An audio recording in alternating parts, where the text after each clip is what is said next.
নমস্কার, আমার নাম অন্বেষা প্রামাণিক। আজ আমার নিবেদন কবি সুবোধ সরকার রচিত the greatest enemy of the British empire. রাত তখন 1:15। তিনি দোতলা থেকে এলগিনি রোড দেখলেন। নিঝুম, নিস্তব্ধ, পথে পথে গোয়েন্দার টিকটিকি, যাতে কোনো মাছি বলতে না পারে।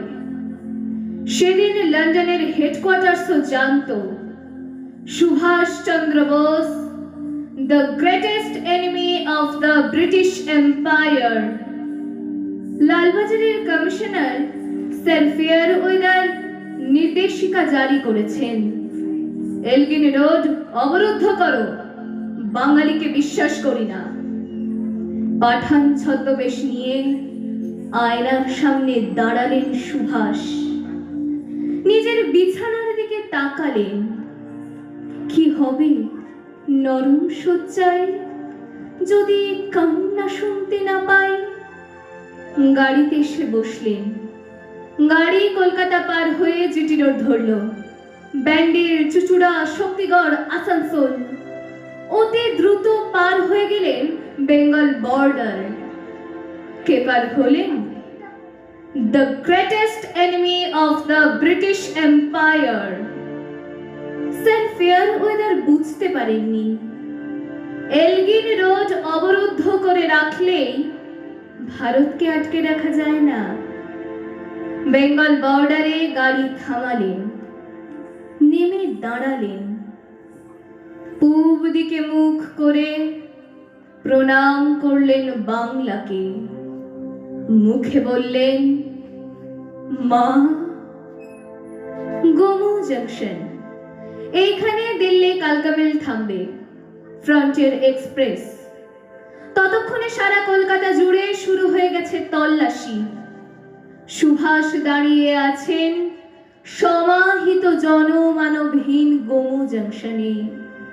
ট্রেন এসে দাঁড়ালো।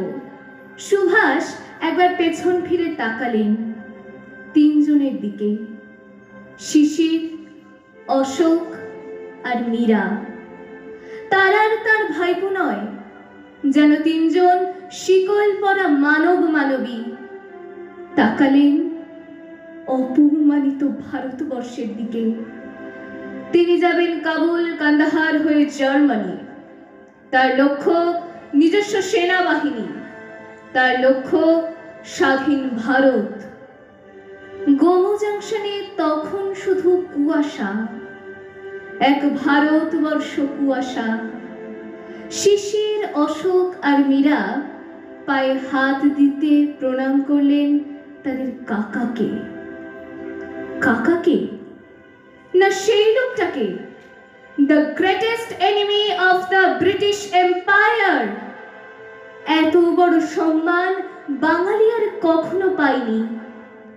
সুভাষ কালকা মিলে পা দিতে গিয়ে আরেকবার ঘুরে দাঁড়ালেন ভারতবর্ষের দিকে।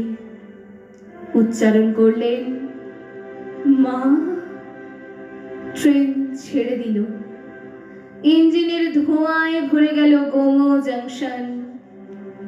ধোঁয়া আর কুয়াশার মধ্যে দিয়ে চলে যাচ্ছে ট্রেন। একটা লোক একা একা একা চলেছেন ভারতের স্বাধীনতা আনতে। নমস্কার।